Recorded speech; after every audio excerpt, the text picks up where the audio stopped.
अस्सलाम वालेकुम दोस्तों। उम्मीद करता हूँ आप सब खैरियत से होंगे। आज जो है वो 1 मिनट पहले आप मेरी आवाज़ का बता दें क्लियर आ रही है कि नहीं। तो ये आज हमारा संडे का जिस तरीके से हर संडे 5 बजे पाकिस्तानी वक्त के मुताबिक ब्लॉकचेन डेवलपमेंट के ऊपर लेक्चर शुरू होता है। तो ये करते हैं आज का लेक्चर शुरू। तो बस कमेंट्स में जो है वो आवाज़ का बता दें अगर क्लियर आ रही है। तो कमेंट्स मेरे पास तो अभी तक नहीं आ रहे शो। तो फिर जो है वो बात कर लेते हैं। कमेंट्स कीजिएगा ज़रा।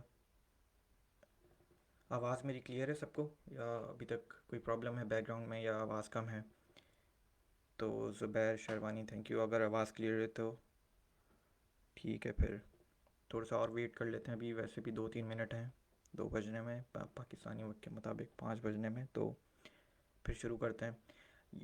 हमारी जो है ना यार बेसिक्स कंप्लीट हो चुकी हैं जावा स्क्रिप्ट की। हमने पिछले 5 लेक्चर जो है वो जावा स्क्रिप्ट को ही पढ़ा है। तो आज से हम अपनी प्योर ब्लॉकचेन बनाना शुरू करेंगे। तो ये बहुत इंपॉर्टेंट है। और डाटा स्ट्रक्चर हम पूरा कि ब्लॉकचेन चलेगी कैसे हमारी, तो वो पूरा शुरू करेंगे। बहुत इंपॉर्टेंट लेक्चर है और बहुत सीखेंगे आप इसमें। एक ब्लॉकचेन चलती कैसे है तो अभी आज हम पढ़ेंगे उसको। ठीक है, अपना मेथड भी क्रिएट करेंगे एक। तो तैमूर शाहिद क्लियर है, चलें गुड है ये। तो थोड़ा सा और वेट कर लेते हैं और फिर जो है वो शुरू करते हैं लेक्चर। हाँ ठीक है।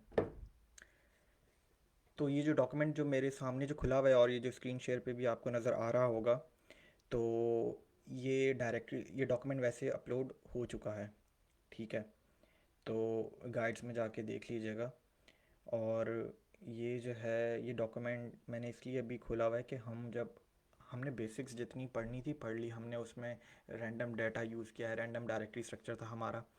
तो आज से जब हम इस डायरेक्टरी स्ट्रक्चर को ही फॉलो करेंगे और यहीं पर हम अपनी पूरी ब्लॉकचेन बनाएंगे और फिर हर लेक्चर में कंटिन्यू किया करेंगे।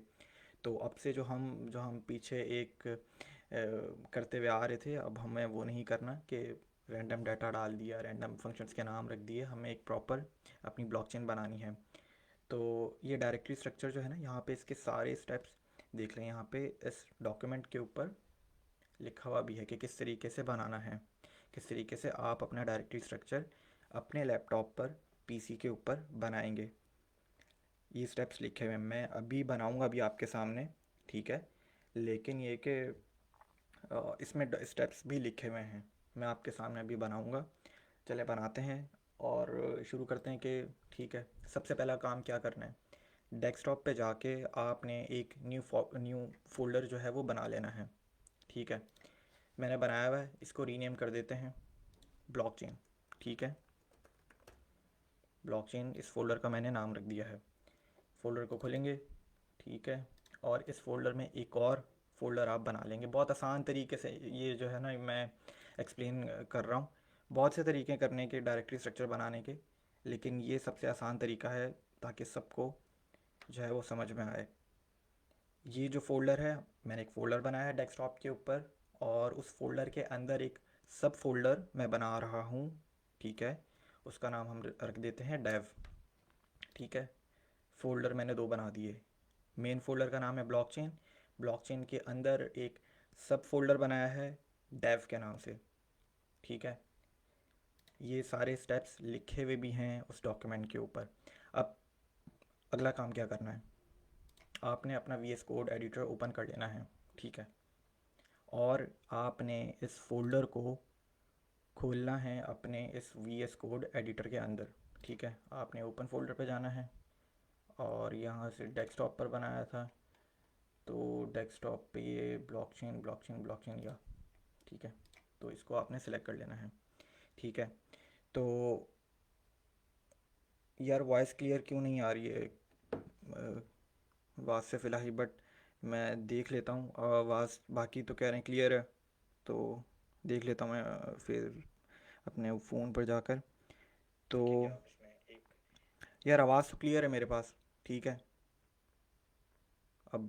और पिछले लेक्चर में भी यही था कि आवाज़ क्लियर नहीं, अब मैं और कितनी आवाज़ इसमें, आप लोगों को क्या चाहिए? मैंने देखा है, गाइड्स में जाके देख लें वो लेक्चर, उसमें आवाज़ बिल्कुल ठीक थी, तो आवाज़ बिल्कुल ठीक है। ठीक है, अब आगे चलते हैं कि हमने दो फोल्डर बना लिए हैं, एक हमारा मेन फोल्डर है और एक जो है वो सब फोल्डर है हमारा। इस सब फोल्डर में जाके हम अपनी दो फाइल्स बनाएंगे। पहली फाइल का नाम हम रख देते हैं ब्लॉकचेन बी, ठीक है, ठीक है, ब्लॉकचेन। और ये जावास्क्रिप्ट के ऊपर हम बना रहे हैं तो ब्लॉकचेन डॉट जेएस, ठीक है। पहली फाइल का नाम हमने रख दिया ब्लॉकचेन डॉट जेएस, क्योंकि ये जावास्क्रिप्ट की फाइल है, जिस तरीके से हमने पढ़ा है हम अपने जावास्क्रिप्ट के बेसिक्स लेक्चर में, कि जब भी आप जावास्क्रिप्ट की फ़ाइल बनाएंगे तो आपको डॉट जेएस की जो एक्सटेंशन है वो लगानी पड़ेगी, ठीक है। तो अब शुरू करते हैं अगला काम। पहली फ़ाइल बना ली, ठीक है।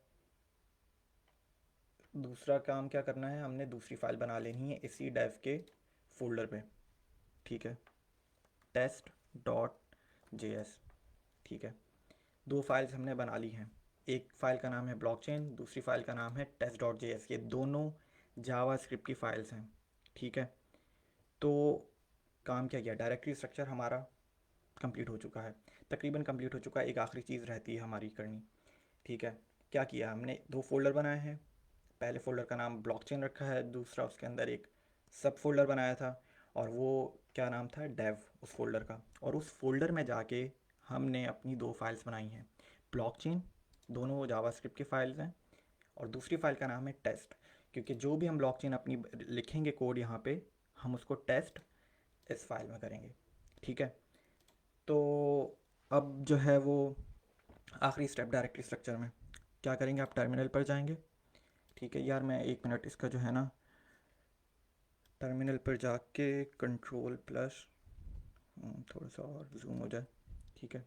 तो कमांड लिखेंगे आप देख लें, जैसे ही मैंने टर्मिनल खोला है तो मैं जो हूँ वो कौन सी डायरेक्टरी पे, मैं अपनी ब्लॉकचेन के फोल्डर पे ही हूँ, तो ये करना आपको नहीं पड़ेगा कुछ भी।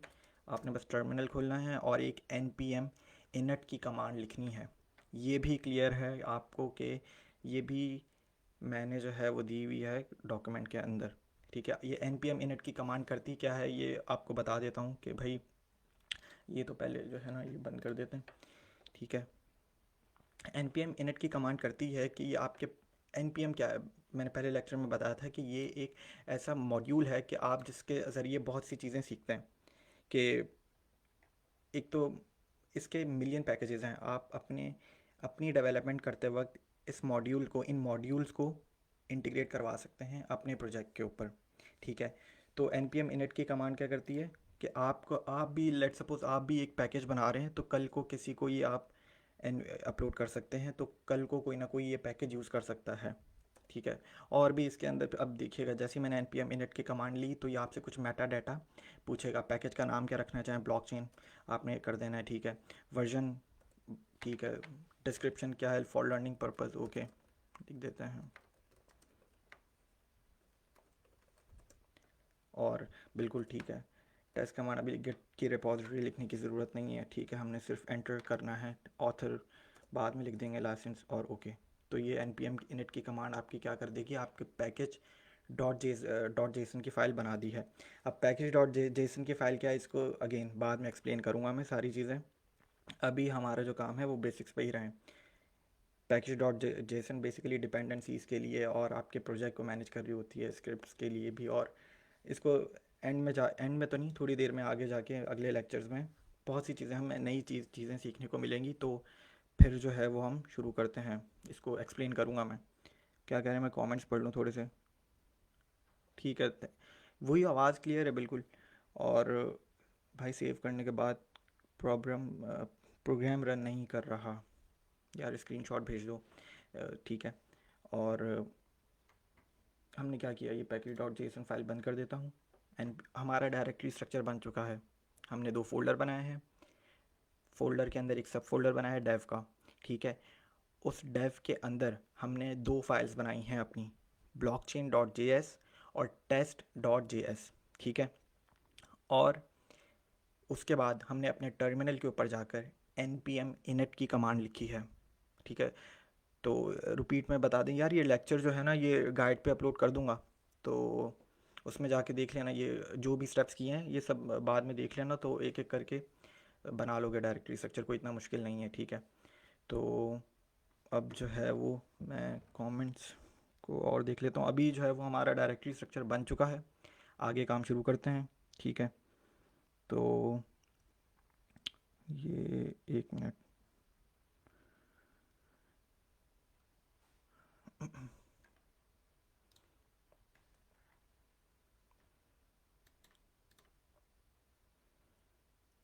और मेरे ख्याल से शुरू किया जाए, ठीक है। आवाज़ क्लियर है, प्लीज़। आवाज़ नहीं आ रही यार, आवाज़ कोई कह रहा है क्लियर है, कोई कह रहा है नहीं आ रही, प्रोग्राम रन नहीं हो रहा, ठीक है। तो आवाज़ का जो सीन है वो यही है कि मेरे ख्याल से आवाज़ क्लियर है यार, मैं फ़ोन पे दोबारा चेक कर रहा हूँ कि शुरू किया जाए। और आवाज़ जो है वो, आवाज़ क्लियर है, प्लीज़। आवाज़ नहीं आ रही यार, आवाज़ कोई कह रहा है क्लियर है, कोई कह रहा है नहीं आ रही, प्रोग्राम रन नहीं हो रहा। क्लियर है मेरे ख्याल से आवाज़, ठीक है। तो आवाज़ का जो सीन है वो यही है कि, ठीक है, अब बात कर देता हूँ। एक मिनट और दफ़ा देख लेते हैं कि इसको फ़ोन के ऊपर भी, फ़ोन के ऊपर भी रख लिया मैंने कमेंट्स देखने के लिए। तो क्लियर है सर, चलो ठीक है, अब आगे शुरू करते हैं यार।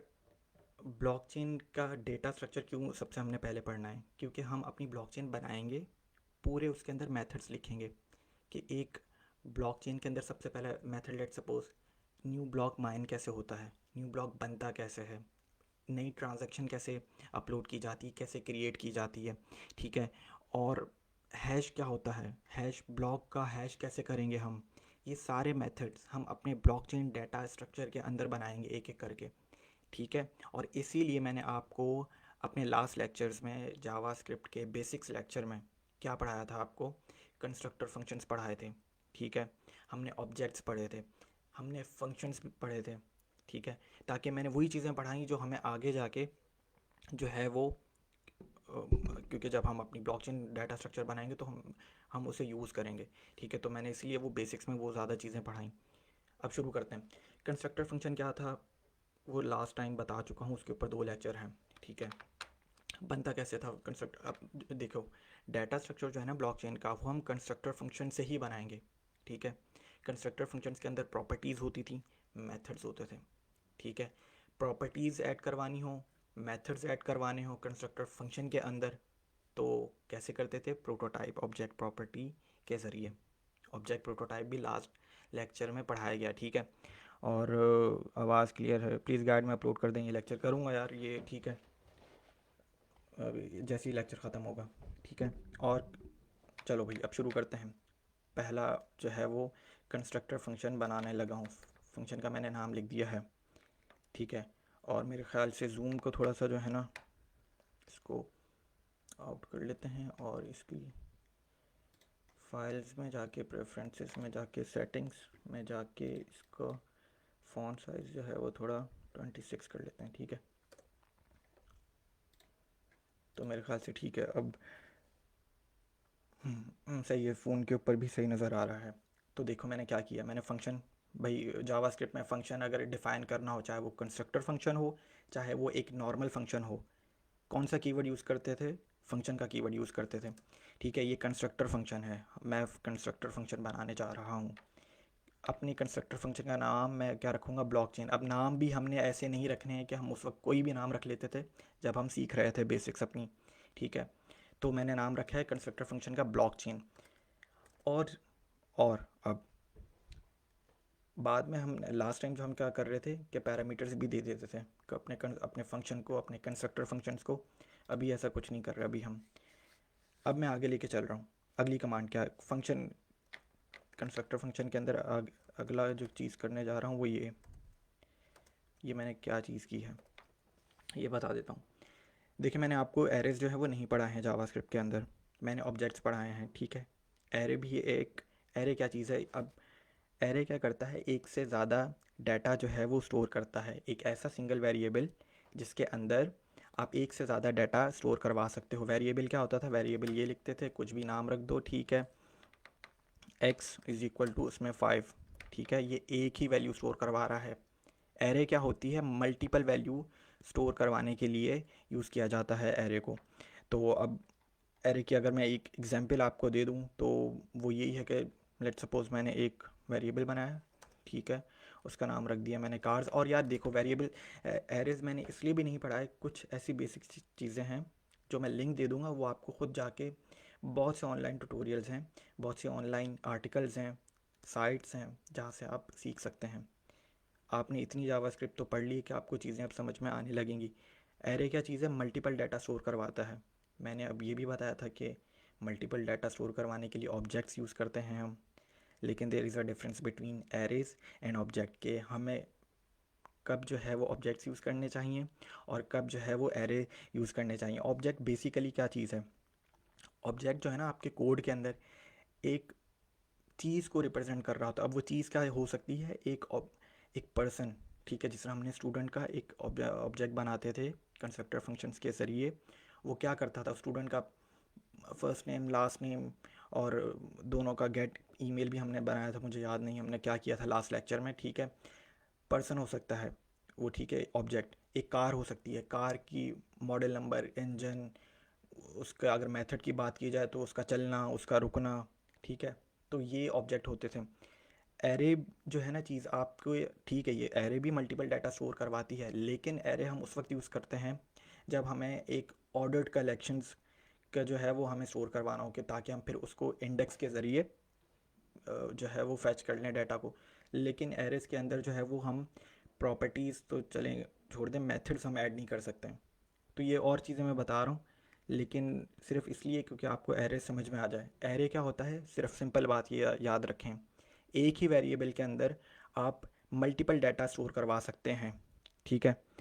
कैसे करना है अभी बता देता हूँ। एरे की एक एग्जांपल दे रहा हूँ कि मैंने एक वेरिएबल रखा, ये देखो ये पहली वाली लाइन क्या कर रही है, सिर्फ x के अंदर एक ही वैल्यू है।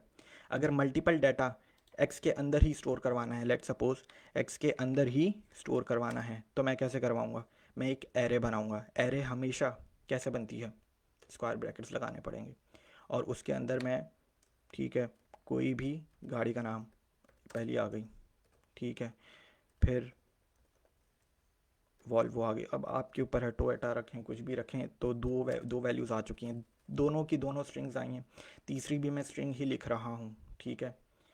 आ,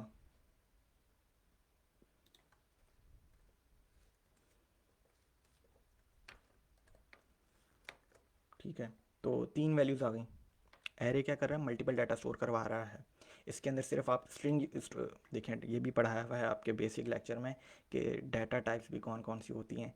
स्ट्रिंग डाटा टाइप भी होते हैं। स्ट्रिंग क्या होते हैं, कैरेक्टर्स ऑफ सीक्वेंस। ये हमने नंबर्स भी पढ़े हुए हैं, इंटीजर जिसे कहते हैं, नंबर भी मैं स्टोर करवा सकता हूँ इसके अंदर। सिंपल एक मैंने कॉमा लगाना है, ठीक है, और नंबर भी स्टोर करवा दिया। तो ये मल्टीपल डाटा स्टोर करवाने के लिए एरेज यूज़ होती हैं। अब दोबारा अपने कोड के ऊपर आ जाते हैं। हम क्या कर रहे थे, मैंने एक कंस्ट्रक्टर फंक्शन बनाया है, उस कंस्ट्रक्टर फंक्शन का नाम है ब्लॉक चेन, उसको कोई पैरामीटर भी नहीं दिया है, ठीक है।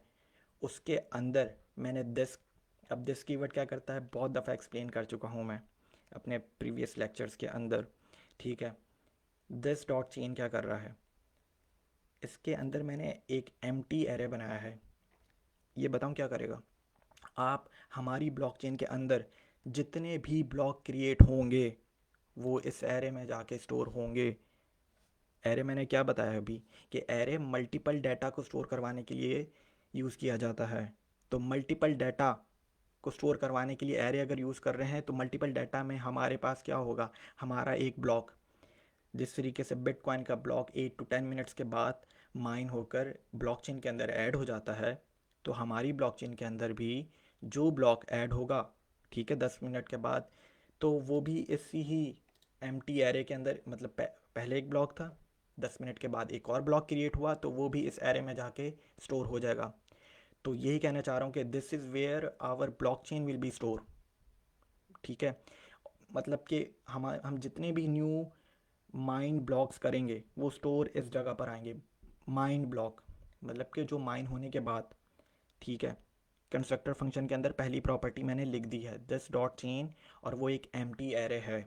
और उसके अंदर हमारा ब्लॉकचेन का पूरी ब्लॉकचेन डाटा जो है ना वो स्टोर होगा, ऑल द ब्लॉक्स। ठीक है, अगली property, this dot pending transactions.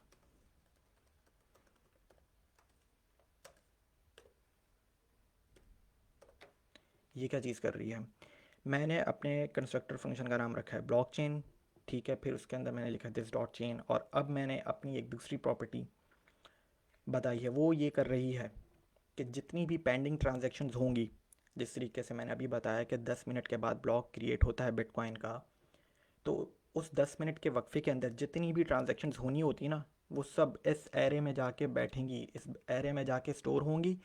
जब ब्लॉक क्रिएट हो जाएगा, 10 मिनट के बाद ब्लॉक क्रिएट होने वाला है, अगला नया होने वाला है लेट्स सपोज, तो ये सारी पेंडिंग ट्रांजैक्शंस उस ब्लॉक में जाकर ऐड हो जाएंगी और फिर माइन होंगी, और फिर हमारा वो ब्लॉक इस चेन में जाके स्टोर हो जाएगा। थोड़ा कन्फ्यूजन बहुत है, लेकिन समझना ऐसे ही पड़ेगा आपको कि भाई करेंगे क्या। ये देखें, 10 का ब्लॉक जो है वो 1 मिनट के बाद क्रिएट होता है, बिटकॉइन का 10 मिनट के बाद। तो उस 10 मिनट के वक्फे तक मैंने एक ट्रांजेक्शन जनरेट की है, लेकिन वो उसी वक्त जो है वो मेरी ब्लॉकचेन के अंदर ऐड नहीं हो जाएगी जब तक कि अगला ब्लॉक माइन नहीं होता। ठीक है, तो ये सारी की सारी पेंडिंग ट्रांजैक्शंस मैं नहीं बनाऊंगा, और भी लोग जो हैं वो दुनिया में कर रहे होंगे। तो ठीक है, बिटकॉइन की अगर मैं बात करूं तो इन 10 मिनट में बहुत सी ट्रांजैक्शंस एक एरे में जाके स्टोर होंगी। हमारी भी ब्लॉकचेन में यही होगा कि हम जितनी भी ट्रांजैक्शंस बनाएंगे वो पहले इस एम्प्टी एरे के अंदर, क्योंकि हम ट्रांजैक्शंस एक नहीं बनाएंगे, अगेन एरे क्यों यूज़ करते हैं, मल्टीपल डाटा को स्टोर करवाने के लिए। ठीक है, तो हम एक ट्रांजैक्शन नहीं बनाएंगे पेंडिंग, हम 3 से 4 बना लेंगे, और जब वो बना लेंगे 4 ट्रांजैक्शन, फिर ब्लॉक माइन करेंगे। ये सब मेथड्स बनेंगे इनके। ठीक है, ब्लॉक माइन करने के बाद वो फिर डाटा हमारी ब्लॉकचेन के अंदर जाके स्टोर होगा। बस यही है मेरा कंस्ट्रक्टर फंक्शन ब्लॉकचेन का। हम अभी मतलब कंस्ट्रक्टर फंक्शन कंप्लीट नहीं हुआ है, कंस्ट्रक्टर फंक्शन तो अभी हमारा चल रहा है, लंबा होगा, हम पढ़ चुके हैं। अब मैं जो मेथड्स जो है ना वो मैं अपने इस कंस्ट्रक्टर फंक्शन के अंदर नहीं बनाऊंगा। मैं जितने भी मेथड्स, अब मैं अगेन वो मैं इस इस कंस्ट्रक्टर फंक्शन के बाहर बनाऊंगा। मेथड क्या चीज़ है, अगेन प्रीवियस लेक्चर को जाके पढ़ें। मेथड्स अगर मुझे ऐड करवाने हैं कंस्ट्रक्टर फंक्शंस के बाहर से, तो मुझे एक प्रोटोटाइप प्रॉपर्टी को यूज़ करना पड़ेगा, जावास्क्रिप्ट की प्रोटोटाइप प्रॉपर्टी को यूज़ करना पड़ेगा। ठीक है, और मेथड क्या होता है दोबारा एक्सप्लेन कर देता हूँ, छोटी सी चीज़। मेथड क्या होता है यार, ऑब्जेक्ट के अंदर जो हो, देखें, प्रॉपर्टीज़ होती हैं और मेथड्स होते हैं। ठीक है, मेथड हो गया, लेट सपोज कि अगर कार का फ्यूल ग्रेटर देन है, कि अगर फ्यूल है तो मेरी कार चलेगी, वरना मेरी कार नहीं चलेगी। तो ये मेथड है ना, कि भाई मेरा मेथड प्रॉपर्टीज़ के ऊपर डिपेंड कर रहा है। कार का चलना, कार का रुकना, ये एक मेथड है। कार का मॉडल नंबर, उसका इंजन, उसका कलर, उसका वेट, ये एक प्रॉपर्टी है। ठीक है, बहरहाल कहाँ से कहाँ निकल गए। मैंने अपनी ब्लॉकचेन के ऊपर ही क्या किया, मैंने अपना कंस्ट्रक्टर फंक्शन बना लिया है।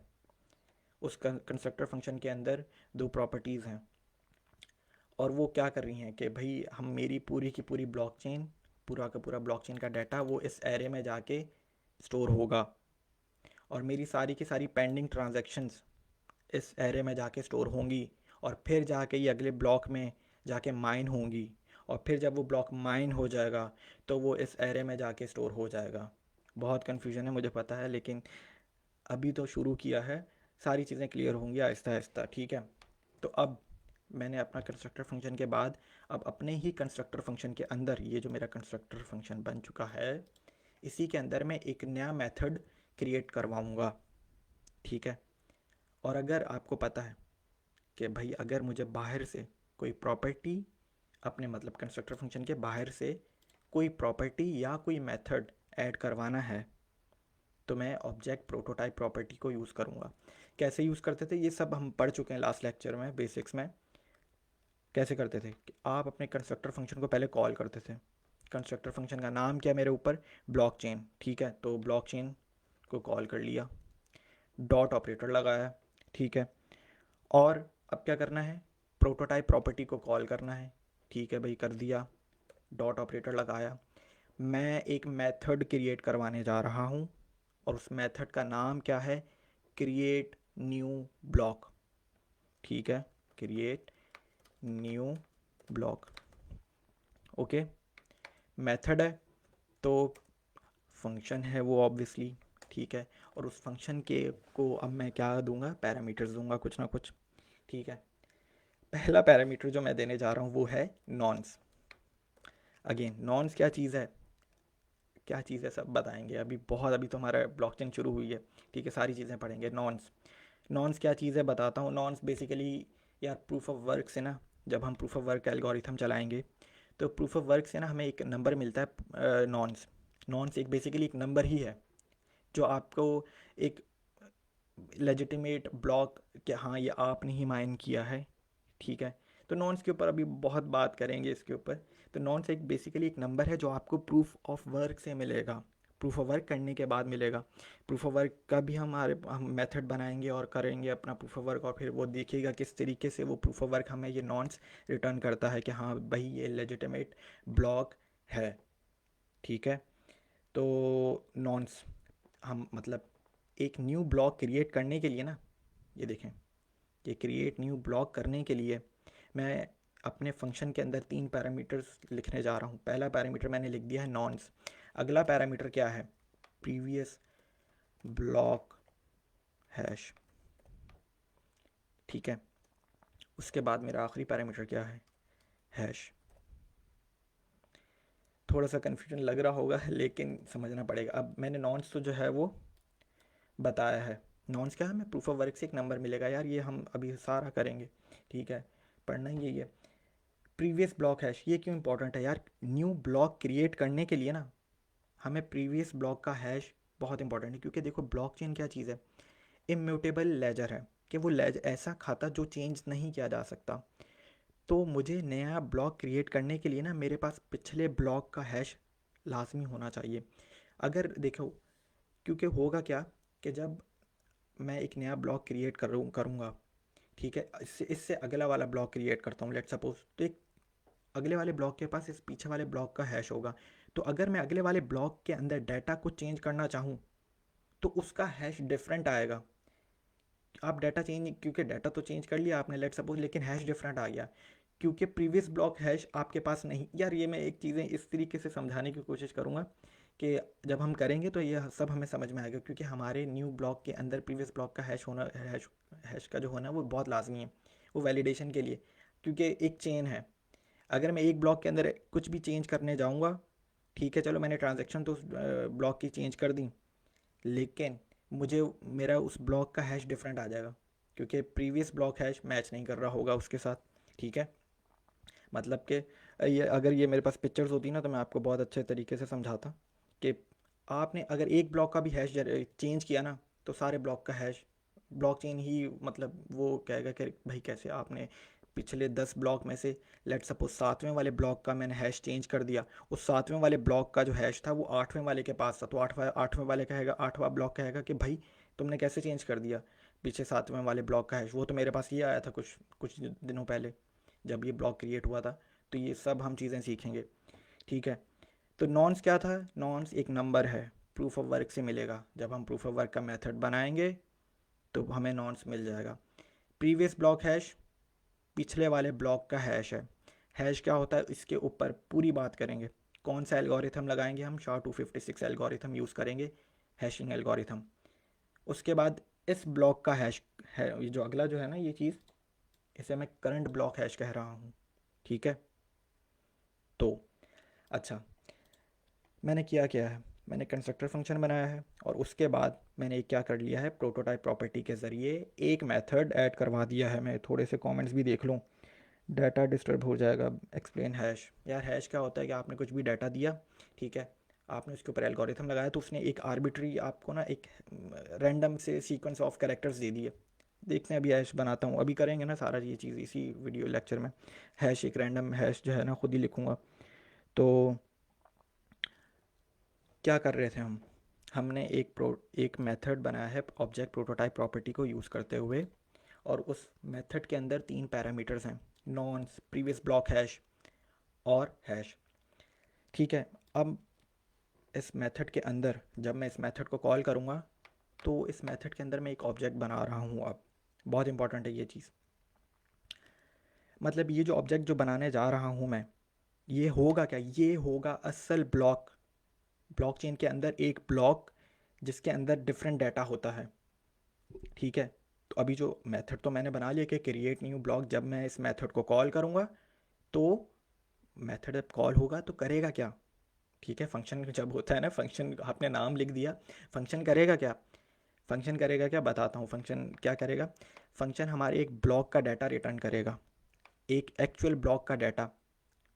ठीक है, वो कैसे, ब्लॉक का डाटा। अब ब्लॉक के अंदर मैं बता रहा हूँ एक चीज़ नहीं होती है। अब अगर आप एक्सप्लोरर भी खोल लें 10 ऐप का किसी का भी, तो उस ब्लॉक के डाटा को देखिएगा क्या होता है उस ब्लॉक के डाटा के अंदर। उसके अंदर डेट होती है, उसके अंदर टाइम स्टैम्प। ठीक है, टाइम स्टैम्प ही आ गया। उसके अंदर उस ब्लॉक का इंडेक्स होता है, उस ब्लॉक का हैश होता है।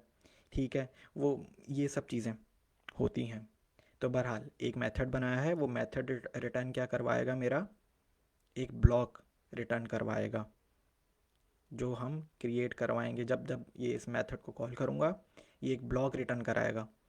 ठीक है, और उस ब्लॉक के बाद, उस ब्लॉक के पास नॉन्स होना लाजमी है, प्रीवियस ब्लॉक होना लाजमी, प्रीवियस ब्लॉक हैश होना लाजमी है। और हैश अभी मैंने बनाया ही नहीं है, मैं बना लेता हूँ कि थोड़ा सा कन्फ्यूजन, यार ये पहला लेक्चर कन्फ्यूजन होगा क्योंकि चीज़ें अभी जो है ना क्लियर नहीं हुई हैं मुझे। जब हम भी सीखते थे तो बिल्कुल क्लियर नहीं होती थी चीज़ें, सीख करते रहेंगे समझ में आएगा, चीज़ें समझ में आने लग जाएंगी। ठीक है, ओके, मैंने अपने जो ब्लॉक जो होगा एक ब्लॉकचेन के अंदर, जो एक ब्लॉक होता है उसके अंदर मैंने दोबारा चीज़ें बता रहा हूँ कि क्या क्या होता है उस ब्लॉक के अंदर। उस ब्लॉक के अंदर उसका इंडेक्स नंबर होता है। ठीक है, उसके अंदर उसका टाइम स्टैम्प होता है कि वो कब क्रिएट हुआ, कौन सा नंबर है उसका। प्लस उसके अंदर ट्रांजैक्शंस कौन कौन सी हुई हैं, उस ब्लॉक के अंदर ट्रांजैक्शंस कौन कौन सी हैं। प्लस उस ब्लॉक का नॉन्स क्या था, प्रूफ ऑफ वर्क से मिलता है। प्लस उस ब्लॉक का हैश क्या है। प्लस उस ब्लॉक के पास पिछले वाले ब्लॉक का हैश है कि नहीं है। ये सब अभी मैं लिखूंगा, ये सिर्फ मैंने अभी बताया है। तो एक ब्लॉक के पास क्या क्या होता है, इंडेक्स होता है। इंडेक्स क्या है, this is going to be the number of the block, कि इस ब्लॉक का पहला ब्लॉक क्रिएट हुआ, लेट सपोज उसका इंडेक्स है 1। अगला ब्लॉक क्रिएट हुआ उसका इंडेक्स हो जाएगा 2। अगला ब्लॉक क्रिएट हुआ उसका नंबर हो जाएगा 3।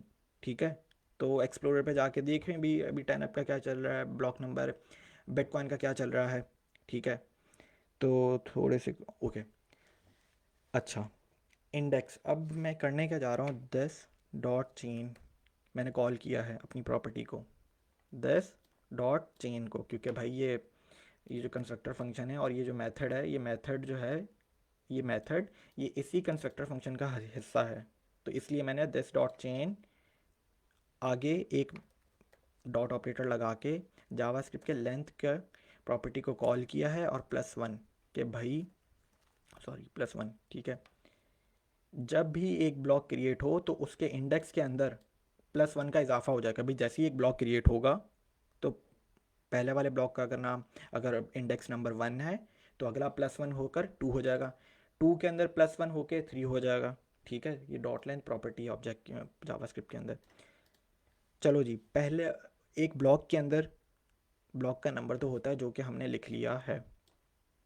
आगे चलते हैं, उस ब्लॉक के पास मैंने बताया है कि क्या होगा, आपको नज़र आ रहा होगा, नज़र आता है एक्सप्लोरर के ऊपर। मैं यार खोल भी लेता हूँ आपको एक जो है ना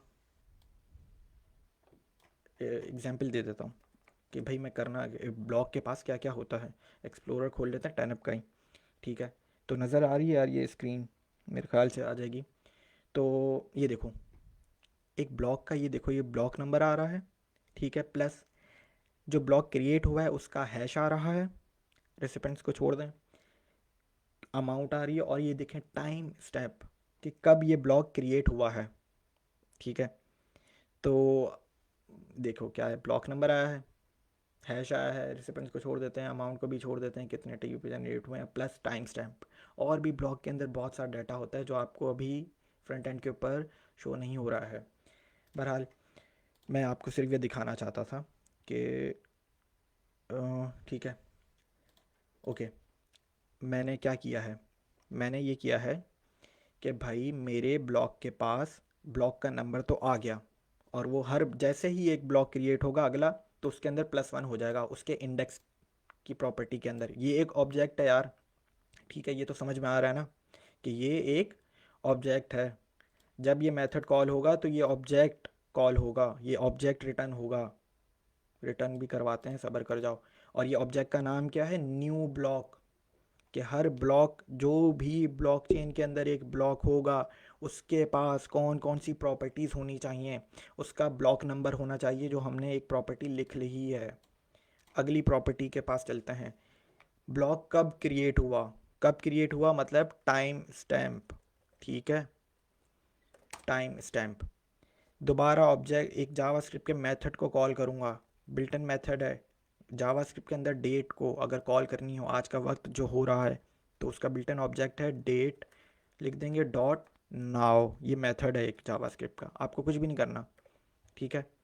मैंने अपनी प्रॉपर्टी का नाम क्या रखा है, टाइम स्टैम्प, और मैंने जावास्क्रिप्ट के मेथड को कॉल कर लिया है, डेट वाले मेथड को। इससे आपको वक्त पता चल जाएगा कि ये ब्लॉक कब क्रिएट हुआ। ऑब्जेक्ट बना रहे हैं, ऑब्जेक्ट के अंदर दूसरी प्रॉपर्टी लिख दी है कि मेरे उस ब्लॉक के पास होगा क्या, इंडेक्स नंबर तो होगा, उस ब्लॉक का नंबर होगा। कब वो ब्लॉक क्रिएट हुआ है, तो मैंने जावास्क्रिप्ट के डेट के मेथड को कॉल कर लिया है। अच्छा चलो यार, ब्लॉक के पास दो चीज़ें तो हो गई, तीसरी चीज़ क्या होगी, ट्रांजैक्शंस, ठीक है। कि भाई इस ब्लॉक के अंदर कौन कौन सी ट्रांजैक्शंस हुई हैं, ठीक है। और वो कौन सी ट्रांजैक्शंस होंगी, थोड़ा सा अगर हिंट भी दूं, तो यार वो ये सारी पेंडिंग वाली ट्रांजैक्शंस होंगी।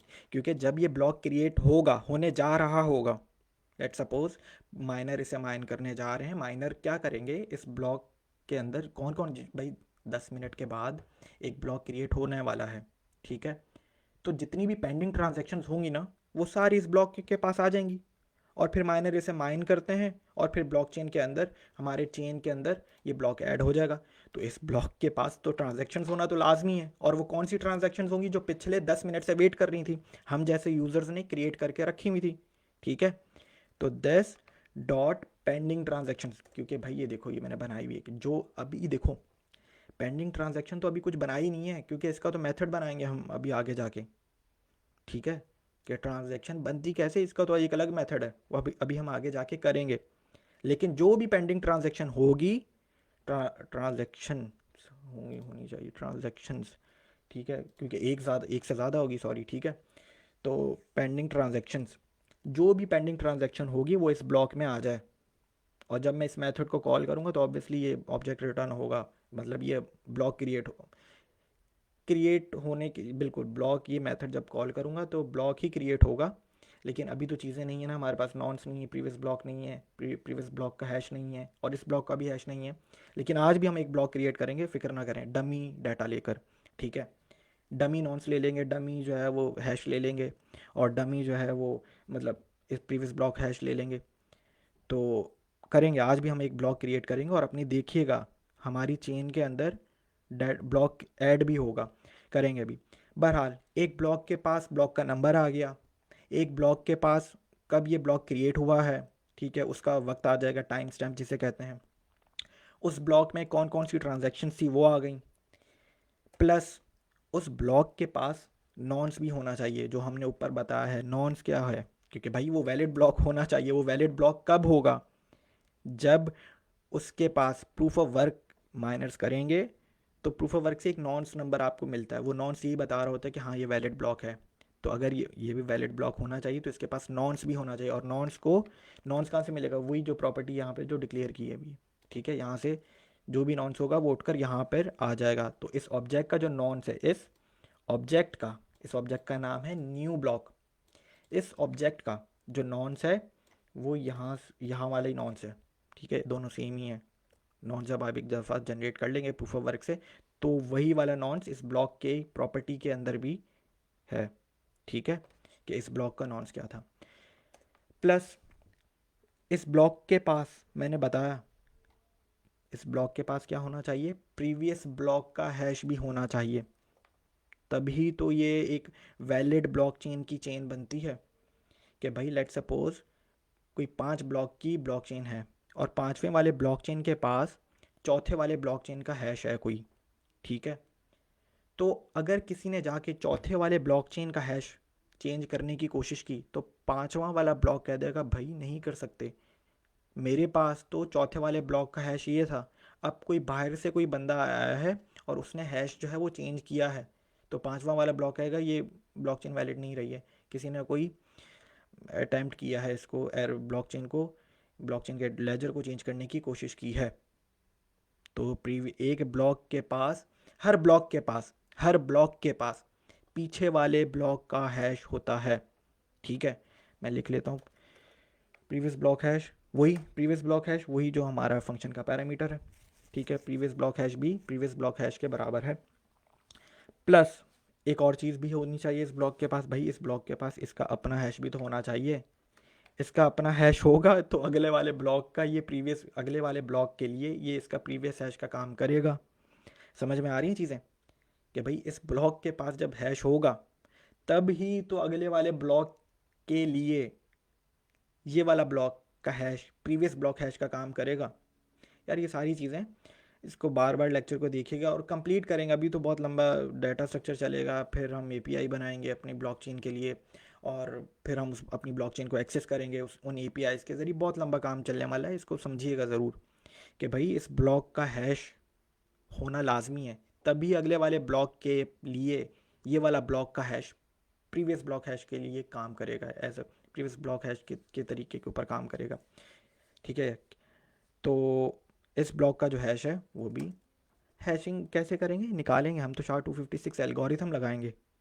आज के लिए तो कुछ नहीं करेंगे हम, आज एक डमी डाटा से लेके हम डमी नंबर, डमी नॉन्स ले लेंगे, डमी प्रीवियस ब्लॉक हैश ले लेंगे, डमी जो है वो हम इस करंट हैश ब्लॉक लिख देंगे, करंट हैश लिख देंगे डमी, और फिर जो है वो हम ब्लॉक जनरेट करवाएंगे। समझ में आ रही है चीज़ें। लेकिन आगे जाके तो हम प्रूफ ऑफ वर्क का मेथड लगाएंगे तो वहाँ से हम नॉन्स लेंगे, आगे जाके हम हैशिंग एल्गोरिथम लगाएंगे SHA-256, ठीक है। डमी वगैरह कुछ नहीं होगा, ये तो सिर्फ आज के लेक्चर के लिए डमी होगा। तो भाई देखो मैंने क्या, अच्छा मेरा जो है वो ऑब्जेक्ट जो है वो एक न्यू ब्लॉक के अंदर जो जो चीज़ें होनी चाहिए वो मैंने लिख दी हैं। हमारी कस्टम ब्लॉकचेन है, हम इतनी ही चीज़ें कर रहे हैं, ठीक है। अच्छा चलो, ऑब्जेक्ट मैंने कर दिया बंद ये, ठीक है। मेथड तो अभी मैं ही हूँ, मैं मेथड का नाम क्या है, create new block. New block जब वो क्रिएट करेगा तो उस ब्लॉक के पास ये चीज़ें होनी चाहिए, ठीक है। प्लस जब अब अगली चीज़ सोचें यार ब्लॉकचेन के अंदर क्या होगा कि जब मेरा ये ब्लॉक क्रिएट हो जाएगा, ठीक है, जब मेरा ये ब्लॉक क्रिएट हो जाएगा तो अगला काम क्या होना चाहिए यार, अगर ऐसी सोचते हैं तो यार अगला काम ये होना चाहिए कि जो भी पेंडिंग ट्रांजैक्शंस हो वो ज़ीरो हो जानी चाहिए, वो एम्प्टी हो जानी चाहिए, क्योंकि भाई सारी की सारी पेंडिंग ट्रांजैक्शंस इसमें आ जानी चाहिए। और ये जब ब्लॉक क्रिएट हो जाएगा तो ये तो ज़ीरो हो जाना चाहिए ना, ये तो खाली हो जाना चाहिए, ताकि अगले 10 मिनट तक फिर नए यूज़र्स आएँ, नई ट्रांजैक्शंस बने, वो सारी की सारी नई ट्रांजैक्शंस इस पेंडिंग ट्रांजैक्शंस की एरे में जाके स्टोर हों। तो भाई जब नया ब्लॉक क्रिएट हो जाएगा, जब मैं इस मेथड को इस मेथड को कॉल करूँगा, तो जब ये नया ब्लॉक क्रिएट हो जाएगा तो पेंडिंग ट्रांजैक्शन तो सारी की सारी ख़त्म हो जानी चाहिए, ज़ीरो हो जानी चाहिए। तो बिल्कुल कर लेते हैं, this dot pending transactions is equal to again empty हो जानी चाहिए, और एम्प्टी ऐसे ही लिखते हैं, ठीक है, मतलब ज़ीरो नहीं लिखूंगा मैं, ठीक है। अच्छा यार अब सुन लो, अब एक बिल्कुल चीज़ समझ में आ गई, अगला काम करते हैं। अब अगला काम क्या करते हैं कि यार ये तो ब्लॉक की मैंने प्रॉपर्टी लिखी है, मतलब कि ब्लॉक के अंदर प्रॉपर्टीज़ हैं कि उस ब्लॉक के पास क्या क्या होना चाहिए। जब ये मेथड कॉल करूँगा मैं तो ये ब्लॉक क्रिएट होगा। फिर मैंने आपको बात बताई कि जब ये ब्लॉक क्रिएट हो जाएगा तो पेंडिंग ट्रांजैक्शंस हो जानी चाहिए सारी की सारी एम्प्टी, ठीक है। प्लस जब ये ब्लॉक क्रिएट हो जाएगा तो कहाँ जाएगा, शुरू में बताया सारे के सारे ब्लॉक हमारी ब्लॉकचेन की चेन के एरे के अंदर जाएंगे, ठीक है। हम सारे के सारी हमारी ब्लॉकचेन के जो ब्लॉक्स होंगे वो हम इस एरे के अंदर जाके स्टोर करवाएंगे। तो भाई बिल्कुल जब ये ब्लॉक क्रिएट हो जाएगा पेंडिंग ट्रांजैक्शन सारी की सारी ख़त्म हो जानी चाहिए, एम्प्टी हो जानी चाहिए, ठीक है। एम्प्टी हो जानी चाहिए, ये देखो। प्लस अब ये वाला ब्लॉक जाके कहाँ ऐड हो जाना चाहिए, मेरी चेन के एरे के अंदर। तो एरे के अंदर जब कोई चीज़ आप ऐड करवाते हो या डिलीट करवाते हो, ऐड करवाने का मतलब है, अच्छा ऐड करवाना है तो जावास्क्रिप्ट के अंदर ऐड का नहीं, डॉट ऑपरेटर कौन सा यूज़ होगा, पुश का। मैं कर क्या रहा हूँ, मैं लिख देता हूँ यार, मैं जो है ना चीज़ें पहले बताना शुरू कर देता हूँ और फिर लिखता नहीं हूँ तो लोगों को थोड़ा सा शायद मुश्किल हो। मैंने क्या किया है, जब मेरा ये मेथड कॉल हो, मेथड का नाम क्या है, क्रिएट न्यू ब्लॉक। जब वो ब्लॉक क्रिएट हो, जब ये मेथड कॉल हो सॉरी, तो एक तो है ये ऑब्जेक्ट, और ये ऑब्जेक्ट का नाम क्या है, न्यू ब्लॉक। कि उस ब्लॉक के पास क्या क्या चीज़ें होनी चाहिए, उस ब्लॉक के पास वैलिड नॉन्स होना चाहिए। नॉन्स कहाँ से आएगा, प्रूफ ऑफ वर्क करके आएगा। प्रूफ ऑफ वर्क तो अभी लिखा ही नहीं है कुछ, ठीक है लिखेंगे। प्रीवियस ब्लॉक हैश होना चाहिए उसके पास, इस ब्लॉक के पास जो ब्लॉक क्रिएट होने वाला है। प्लस उसके पास इसका अपना हैश भी होना चाहिए। हैशिंग एल्गोरिथम्स भी नहीं अभी लिखे, SHA-256 किया ही नहीं है कुछ, आगे जाके करेंगे ये सब। प्लस वो ब्लॉक का टाइम क्या, जब ये ब्लॉक क्रिएट हो। प्लस उसके ब्लॉक का नंबर ऐड हो जाना चाहिए, मतलब उस ब्लॉक का नंबर होना चाहिए कुछ ना कुछ, ठीक है।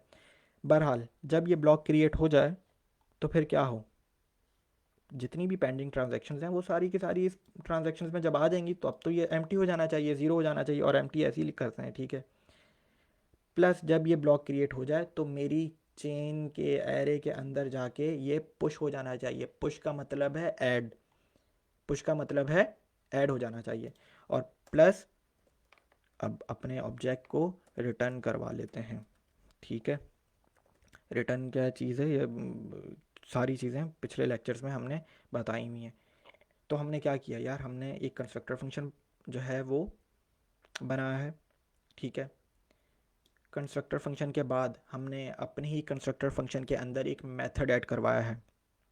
मेथड बाहर से, अगर आप अपने कंस्ट्रक्टर फंक्शन के अंदर बाहर से मेथड ऐड करवाते हैं या बाहर से कोई प्रॉपर्टी ऐड करवाते हैं तो कौन सी जावास्क्रिप्ट की बिल्ट इन प्रॉपर्टी को यूज़ करते हैं, प्रोटोटाइप प्रॉपर्टी को। कैसे यूज़ करते हैं, अपने कंस्ट्रक्टर फंक्शन का नाम लिखेंगे ब्लॉक चेन, ठीक है, डॉट ऑपरेटर लगा के अब प्रोटोटाइप, ठीक है, बिल्ट इन कीवर्ड है। प्लस अपने मेथड का नाम रखेंगे, कौन सा मेथड हमने पहला अपनी ब्लॉकचेन का मेथड बनाया है, क्रिएट न्यू ब्लॉक के। जब हम ये इस मेथड को कॉल करें तो ये एक ब्लॉक क्रिएट करे, एक नया ब्लॉक क्रिएट करे, और उस नए ब्लॉक के पास उस ब्लॉक का नंबर होना चाहिए, उस ब्लॉक का वक्त होना चाहिए कि ये कब क्रिएट हुआ है, ठीक है।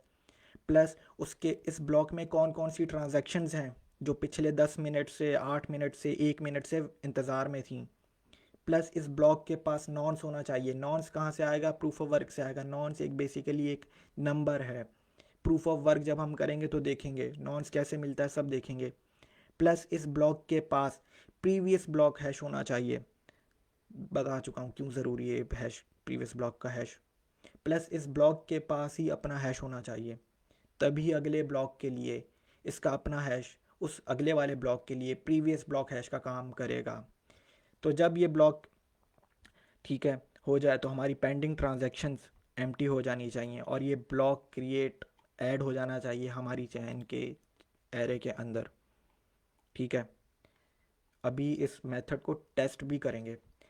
टेस्ट मैंने क्या बताया कि जब टेस्ट हम अपनी इस फाइल में नहीं करेंगे, फाइल को सेव करवा लिया है, हम कहाँ पे करेंगे, अपनी सेकेंड वाली फाइल के ऊपर जो क्या है test.js।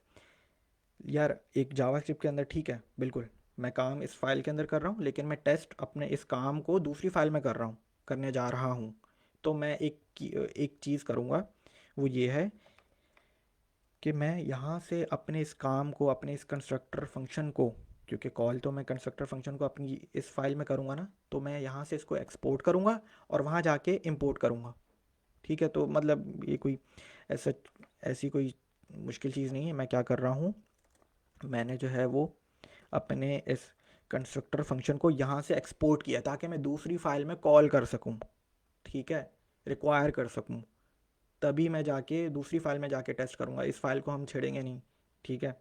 टेस्ट के अंदर तो हम कुछ भी डमी हैश वगैरह कर सकते हैं ना, तो इसलिए हमने दूसरी फाइल बनाई है कि मैं जो है वो दूसरी फाइल में जाके टेस्ट करूँगा यहाँ पे मैं कुछ टेस्ट नहीं करने वाला। यहाँ का जो भी काम होगा भाई, कंस्ट्रक्टर फंक्शन ही तो भाई एक्सपोर्ट करना है, क्योंकि ये वाला जो मेथड है, सॉरी, ये जो मेथड है ये इसी कंस्ट्रक्टर फंक्शन का हिस्सा है भाई। मेथड बाहर से ऐड करवाया लेकिन है तो इसी कंस्ट्रक्टर फंक्शन का हिस्सा ही। तो मैं बस अपने कंस्ट्रक्टर फंक्शन को ही मैंने एक्सपोर्ट करवाया है। कौन सी कमांड, कौन सा लाइन ऑफ कोड लिखा है, module dot exports is equal to क्या करवाना चाह रहे हो, अपने कंस्ट्रक्टर फंक्शन को मैं एक्सपोर्ट करवाना चाह रहा हूँ। ठीक है भाई, सेव कर देते हैं। ओके, दूसरी फाइल में चले जाते हैं, सेटिंग्स को क्लोज कर दिया। दूसरी फाइल में जाके क्या करना है, रिक्वायर कर लेना या इंपोर्ट कर लेना है। कैसे करेंगे, एक मैंने जो है वो एक वेरिएबल बनाया, कॉन्स भी है। अच्छा, कॉन्स क्या चीज़ है, एक वेरिएबल है, मतलब डाटा स्टोर करेगा। ठीक है, कॉन्स करें, वार करें, लेट करें, फ़र्क है तीनों में। उस चीज़ों में नहीं पढ़ते, बहुत सिंपल सा फ़र्क है, आप पढ़ लीजिएगा गूगल पे जाके। बेसिक्स आपको अब इतनी आ जानी चाहिए कि भाई कुछ चीज़ें आप खुद भी एक्सप्लोर करें कि what is the difference between const, let and var. ठीक है, कॉन्स्ट तो ये चीज़ है कि सिंपल इसके अंदर जो भी डाटा आ गया वो फिर चेंज नहीं हो सकता, वो इम्यूटेबल है। जो भी आपने वैल्यू स्टोर करवाई वो इम्यूटेबल है, चेंज नहीं होगी। कॉन्स्ट, अपने वेरिएबल का नाम क्या रख रहा हूँ, वेरिएबल ही कहूँगा मैं इसे, ब्लॉक चेन। ठीक है, ठीक है। और मैं क्या करूँगा, जो मैंने वहाँ से एक्सपोर्ट करवाया है, बल्कि पहले मैं एक काम कर लेता हूँ, मैं फाइल ही जो पूरी फाइल को ही ना यहाँ पे इंपोर्ट करवा लेता हूँ। ठीक है, पूरी फाइल को ही मैं इंपोर्ट करवा लेता हूँ। हाँ, वो जो फाइल जो थी ना ब्लॉकचेन, वो मैंने यहाँ पे रिक्वायर करवा ली है। ठीक है, और वो किस वेरिएबल में जाके स्टोर है, ब्लॉकचेन के अंदर। ओके, अब क्या करते हैं, और भाई देखो, जब मैंने इस फाइल को ही एक्सपोर्ट करवा लिया है, और इस फाइल के अंदर से, मतलब इस फाइल को ही मैंने यहाँ पे इंपोर्ट करवाया है, रिक्वायर करवाया है, तो इस फाइल के अंदर से एक्सपोर्ट क्या चीज़ हो रही है, मेरी ब्लॉकचेन का कंस्ट्रक्टर फंक्शन। तो समझ में आ रही है चीज़, मैंने क्या किया है, वहाँ से अपने कंस्ट्रक्टर फंक्शन को एक्सपोर्ट करवाया है, और मैंने यहाँ पे इस पूरी ही फाइल को इंपोर्ट करवा लिया है। ठीक है, और वो जो मेरी जो फाइल है वो सिर्फ एक ही चीज़ एक्सपोर्ट कर रही है, उसका नाम है ब्लॉकचेन का कंस्ट्रक्टर फंक्शन। बहरहाल आगे चलते हैं, सिंपल सी एक मेरे ख्याल से समझ में आ जाना चाहिए अब। यार कंस्ट्रक्टर फंक्शन का मकसद क्या होता था, मल्टीपल ऑब्जेक्ट्स बनाना। ठीक है, ठीक है, तो चलो यार पहला ऑब्जेक्ट बना लेते हैं, नाम रख देते हैं, let suppose bitcoin is equal to, constructor function को कॉल करवा रहा हूँ। कॉल कैसे करते थे कंस्ट्रक्टर फंक्शन को, याद होना चाहिए, पिछले 2 लेक्चर्स में हमने पढ़ा है कंस्ट्रक्टर फंक्शन को कॉल करवाने का तरीका, न्यू कीवर्ड लगाते हैं, प्लस अपने कंस्ट्रक्टर फंक्शन का नाम लिख देते हैं। ठीक है जी, यही करते हैं। तो हमने एक ऑब्जेक्ट बना लिया, या एक इंस्टेंस बना ली है अपने कंस्ट्रक्टर फंक्शन की। ओके यार, देखा जाए तो इस कंस्ट्रक्टर फंक्शन में तो ना कोई पैरामीटर था, देख लो कोई भी पैरामीटर नहीं था, और वो सिंपल क्या था, दो एरे हैं इसका, दो एरे हैं इस कंस्ट्रक्टर फंक्शन के अंदर, और दोनों की दोनों एम्प्टी एरे हैं, क्योंकि चेन के पास भी कोई ब्लॉक नहीं है, और पेंडिंग ट्रांजैक्शंस के पास भी कोई पेंडिंग ट्रांजैक्शन नहीं है भाई, क्योंकि ना कोई ट्रांजैक्शन ऐड ही नहीं की हमने, ट्रांजैक्शन का तो अभी हमने कोई मेथड ही नहीं बनाया। तो ठीक है, तो ट्रांजैक्शन कहाँ से होगी। ठीक है, प्लस कोई ब्लॉक क्रिएट ही नहीं करवाया जो जहाँ यहाँ पे जाके स्टोर होगा। चेन के पास क्या होगा, हमारे पूरी ब्लॉक चेन के अंदर जितने भी ब्लॉक्स ऐड होंगे वो एक एक करके इस चेन के अंदर जाके स्टोर हो जाएंगे। ठीक है, तो ना कोई ब्लॉक क्रिएट करवाया है, ना कोई ट्रांजैक्शन है, और ना कोई पैरामीटर है। तो बस मैंने क्या किया है, मैंने बस अपने कंस्ट्रक्टर फंक्शन को कॉल करवा कर एक इंस्टेंस या एक ऑब्जेक्ट बना लिया है। प्लस अब मतलब कि मेरा जो कंस्ट्रक्टर फंक्शन है वो इस वेरिएबल में है बिटकॉइन के। ठीक है, तो अब मैं क्या कर लेता हूँ, अब हमारे पास कंस्ट्रक्टर फंक्शन के पास एक मेथड तो था, वो मेथड हमने लिखा है ये पूरा।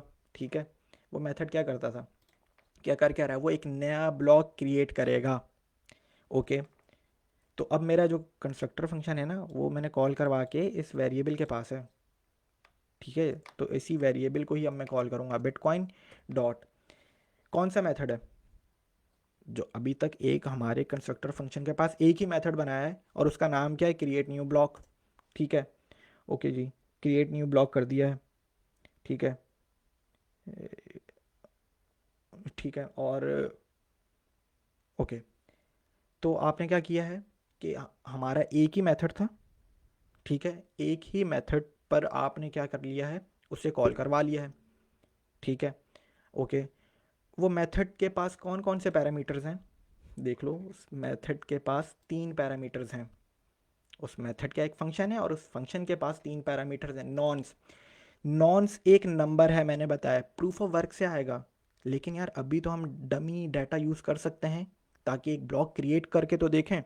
मैंने बताया ना, अभी हम डमी डाटा यूज़ करेंगे, लेकिन बाद में तो हम जाके हम प्रूफ ऑफ वर्क लगाएंगे।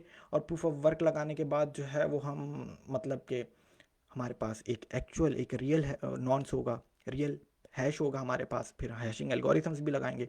लेकिन अभी के लिए तो हम डमी डाटा यूज़ कर रहे हैं। डमी तो नॉन्स क्या एक नंबर है, तो मैं लेट सपोज 1 2 3 4 लिख दिया। कॉमा के बाद दूसरा पैरामीटर क्या है, ठीक है, दूसरा पैरामीटर है प्रीवियस ब्लॉक हैश। और यार हैश क्या होता है, एक सीक्वेंस ऑफ कैरेक्टर्स, एक रैंडम सीक्वेंस ऑफ कैरेक्टर। आप डाटा डालो एक हैशिंग एल्गोरिथम के अंदर, और उसने आपको एक random hash, random sequence of characters दे देने। तो मैंने ऐसे लिख दिया, ये हैश है बस। लेकिन जब हम हैशिंग एल्गोरिथम लगाएंगे तो हमें एक प्रॉपर हैश मिलेगा SHA-256 एल्गोरिथम के बाद, प्लस सॉरी प्लस नहीं, कॉमा। और इस मेथड के पास तीसरा पैरामीटर क्या है, वो है हैश, इस ब्लॉक का हैश, करंट ब्लॉक का हैश। तो वो भी हम SHA-256 एल्गोरिथम्स के ही एल्गोरिथम के ज़रिए ही हम लेंगे, वो है। लेकिन इस वक्त तो डमी है, तो डमी कुछ भी लिख देते हैं। ठीक है जी, हो गया। मेरे ख्याल से समझ में आना चाहिए कि हमने क्या किया है, हमने अपना मेथड को कॉल किया है, ठीक है।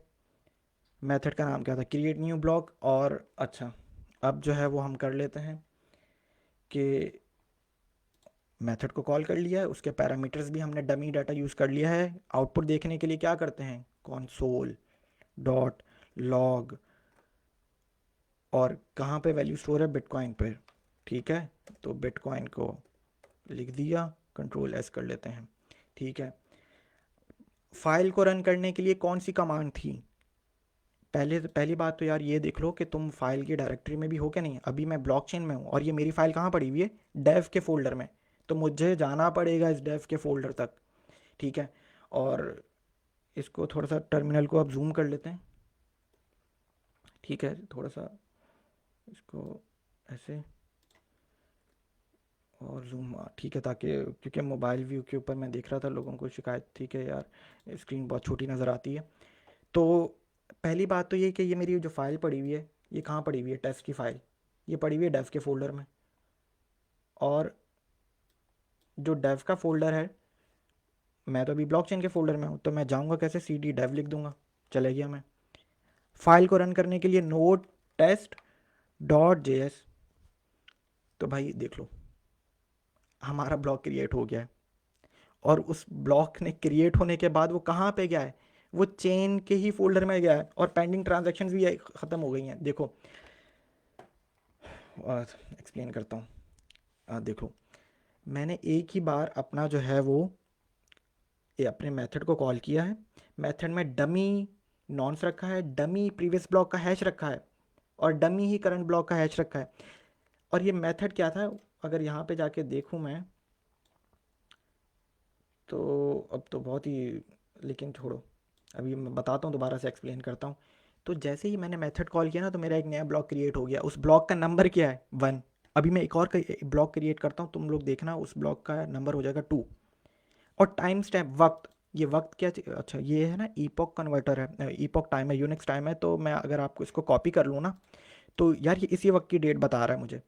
तो कैसे है इसको देख लेता हूँ। इसके लिए भी मेरे पास एक लिंक था कि ये टाइम स्टैम्प है, ये आज का ही वक्त बता रहा है। ये एक यूनिक्स टाइम स्टैम्प होता है, ये मेरे ख्याल से 19, ये टाइम स्टैम्प ना बेसिकली सेकंड्स हैं। ये सेकंड्स हैं जो मेरे ख्याल से 1 जनवरी 1970 से ना ये चल रहे हैं ये सेकंड्स।